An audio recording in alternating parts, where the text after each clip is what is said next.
It's quiet. The screen is black. All you have left is that heavy, hollow feeling in your chest. You know you just traded something real for something fake. Maybe you chose pixels over your sleep. Maybe you chose immediate gratification over working on your dreams. Or maybe you chose a screen over real intimacy with a real person. You didn't want to do it, but you did it anyway. Here is the truth. You're not a bad person for making that choice. You were just operating on hijacked hardware. Your brain has been rewired by a mechanism called DeltaFosB. This protein acts as a molecular switch that accumulates in your reward center. It physically conditions you to pursue that supernormal stimulus, even when your logical mind screams no. In this video, I'm going to show you the biological roadmap to reversing that damage. We will navigate the chemical chaos of the surge, survive the emotional numbness of the flatline, and finally reach the rewire, where you get your life back. The first 7 days are not a victory lap. They are a chemically induced panic attack. We call this the surge. I remember day 4 perfectly. I wasn't just energetic, I was aggressive.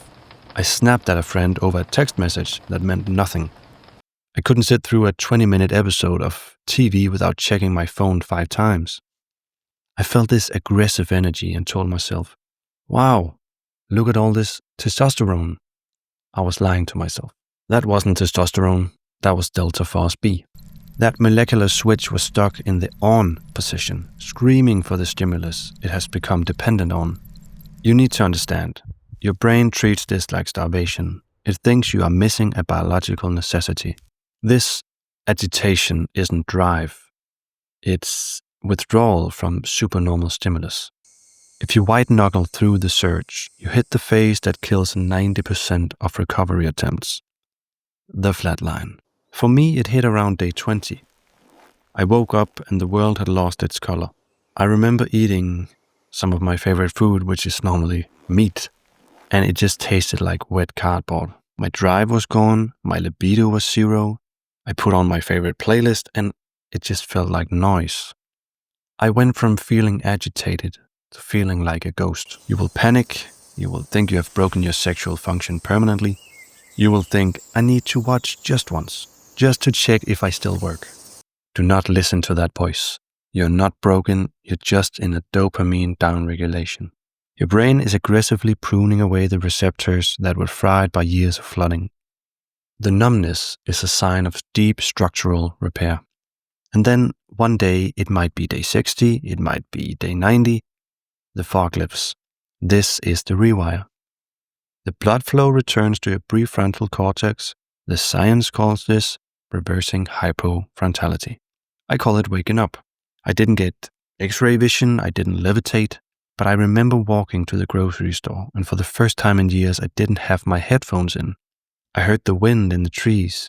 I looked the cashier in the eye, and I smiled without that background hum of anxiety or shame.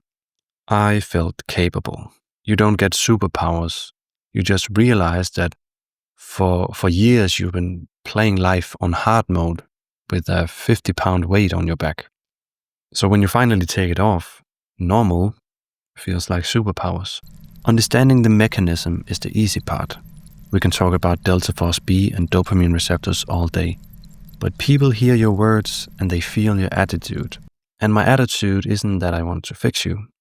It is that I know you are already capable of fixing yourself. I remember the specific moment the noise finally stopped for me. It wasn't when I hit 90 days. It was the moment I realized I wasn't fighting a drug. I was fighting for the version of myself I had left behind. That version of you is still there, waiting for the noise to settle. So we are back to where we started. The video is over. The screen is about to go black. And it's going to be quiet again. The science has done its job. I've done my job. And now it's time for you to do yours.